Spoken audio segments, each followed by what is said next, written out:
What is up, you guys? In this video, we are going to be cooking some sweet and sour chicken. I know more commonly it's sweet and sour pork, but I personally just feel like sweet and sour chicken.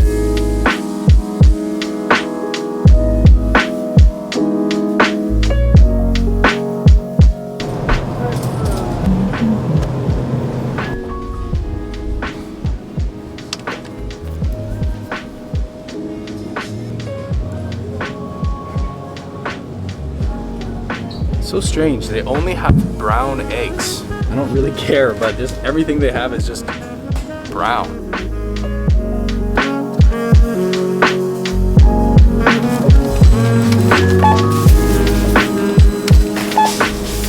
Really weird, they didn't have any white eggs. It's really not the biggest deal whatsoever. I just typically would use white eggs rather than brown eggs. I know a lot of people have been noticing things at the grocery store that's missing and whatnot.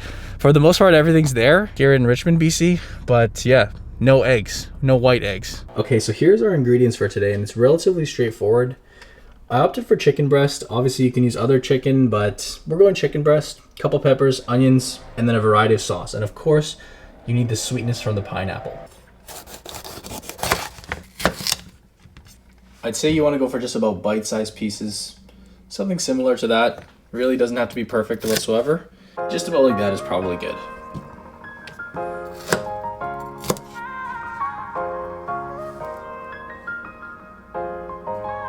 Areas like this, you definitely want to cut that out, all right? We don't want to be eating that, whatever that weird thing is. I don't know about you guys, but I always find cutting vegetables to be such a, kind of like a therapeutic type of thing. It's just calming. It can take some time, but really there's no rush. Yeah, I just find it to be actually rather peaceful. So at this point, pretty much the vegetables are prepped. We can put them aside. Now we're focusing in on the chicken. And I like to do this chicken a certain way. To me, it just tastes better this way, but I do personally like to coat it in a little bit of flour, dip it into a little bit of oil or a lot of oil, just so you get a little bit of that extra crunch. On a side note, I think it is important for people, especially millennials, who often eat out a lot and you order Uber Eats or DoorDash. It's important to kind of cook and develop that skill, because when you can make a few dishes, you definitely cut down on costs, and like I said, it's kind of a therapeutic thing to do. It's kind of fun to cook.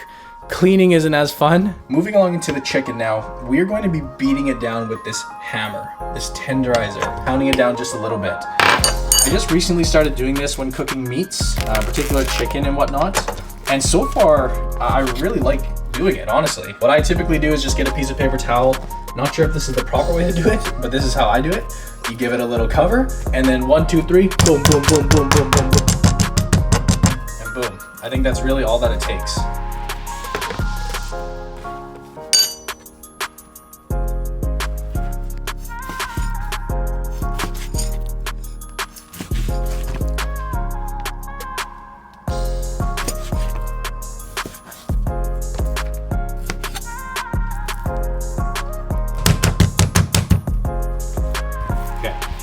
That one definitely felt a little bit firmer than the first one, but you know what? It's all good. This is not what you want. You do not want the paper towel in the chicken. All-purpose flour.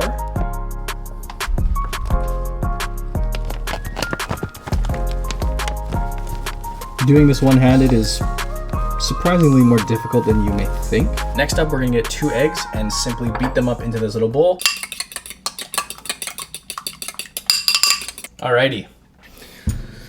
So now that that's done, I am going to take a moment and just kind of season the flour. A little bit of salt, a little bit of pepper. I'm even gonna throw in just a little bit of paprika just because we have it here. A little finger stir.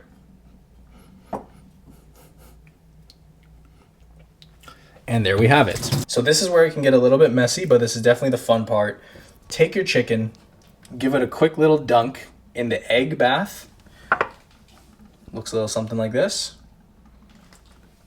And from there, give it a dunk into the flour and lightly toss it. It should come out looking like something like this, like a little coated, like a sugar-coated donut or something, I don't know. Like those Timbits, but just repeat this process till all the chicken have got their appropriate coating.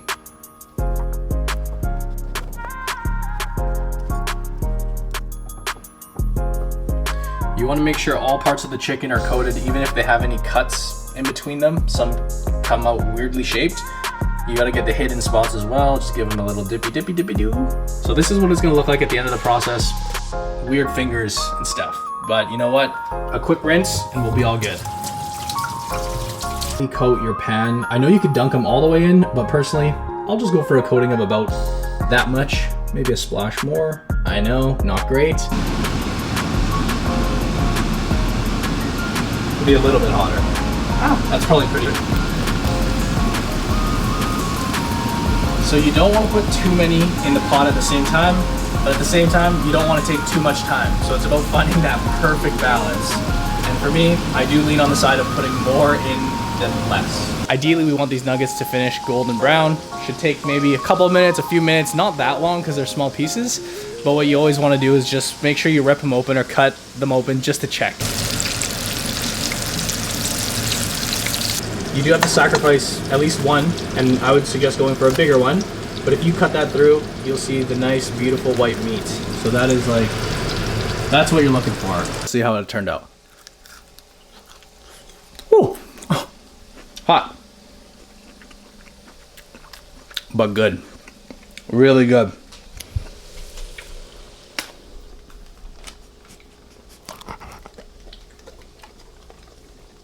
Yummy?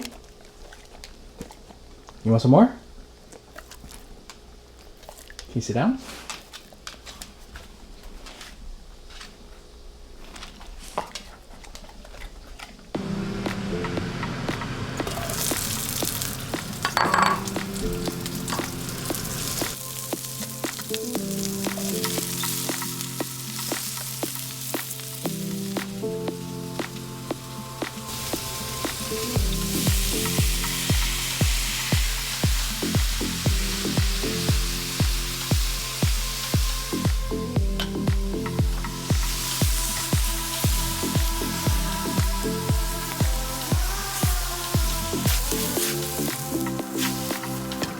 We're going to add the pineapple juice that we just extracted. Turn it down just a bit.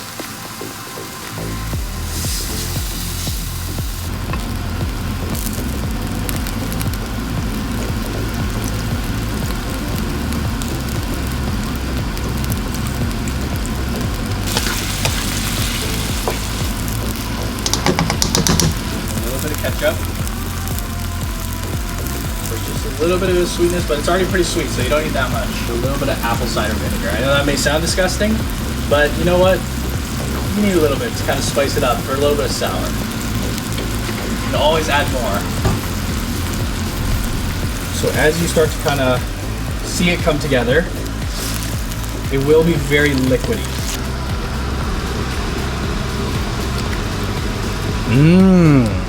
Pretty good. Quite sweet. I think you could use a little bit more soy sauce, aka our salty components. Just splash that in just a little bit more. And I even think we can cider vinegar myself. Just a splash. Keep in mind, whenever you're making a dish like this, or pretty much any dish, you gotta balance the saltiness with the sweetness and the sour component too, honestly, which in this case is vinegar. But because that pineapple sauce is so sweet, it kind of needs to be cut down with the appropriate amounts of saltiness, soy sauce, and then the vinegar. Starting to look really, really good, but it is still like a soupy consistency, as you can see. Much you can always add more, but just kind of sprinkle it in. I kind of like to do this in batches just so that we don't overdo it. Maybe a little bit more. We don't want it to be too gooey, but we also don't want it to be too not gooey. So that's probably about good.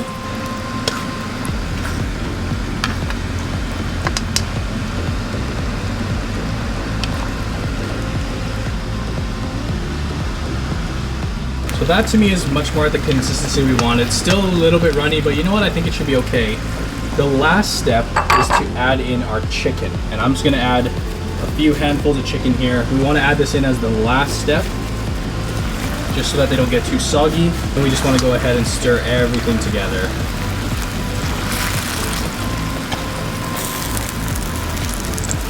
Alrighty, so I just got myself a bowl of rice here, and the final step, take a nice heaping spoonful.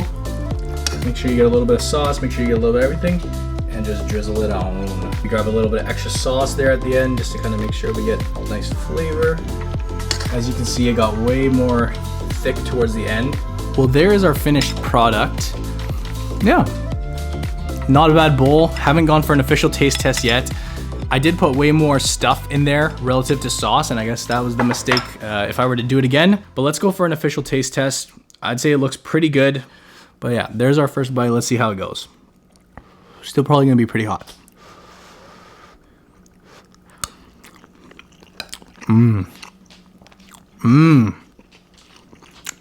Really good. Sweet. Really good. Perfect mix of sweet, salty. You got the chicken, which is nice and crunchy still. We just added it at the very end. So overall, I'd say this dish was a success. Tons of leftovers there for when Viv gets back home. I'd say a good tip out there for anybody who's trying to cook more or learn to become a better chef. Don't cook with a recipe. Sometimes, obviously, you need a recipe to know what you're working with. But in terms of the actual measuring of stuff, I think eyeballing it is the best way to go. You will definitely make a lot of mistakes at first, and some things may taste weird. You may ruin some dishes.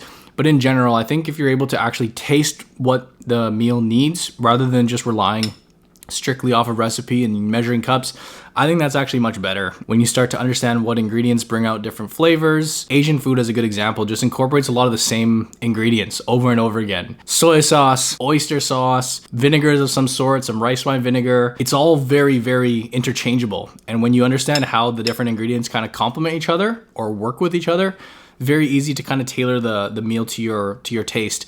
And you don't really learn that by following recipes. So yeah. If you guys enjoyed this video, feel free to give it a thumbs up. Is there anything I did with the recipe that I could have improved on or done better? Feel free to leave me down in the comment section below. We've been so busy in the past couple of weeks with the move and getting this house ready and just a bunch of stuff happening in our lives.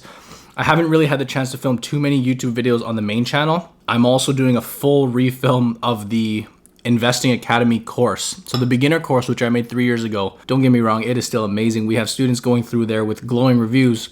But a great example is at the time of filming that program, my camera didn't record 4K. Nowadays it does. So going through that entire course and doing every lesson in every module, it is taking a toll on me, but I have committed to doing that now. I figure I might as well do that now before the baby comes, because that's going to be a project that would just be a million times harder to tackle in the new year. So my goal is to get that done by the new year. I will post some new content on the main channel coming soon, but today I just wanted to throw something up for you guys. I know it's been a while since I posted here, at least more of a behind the scenes type deal. I want to say thank you, first of all, for 1,000 subscribers. For those who have come over, that actually came faster than I anticipated, and that's obviously a major plus.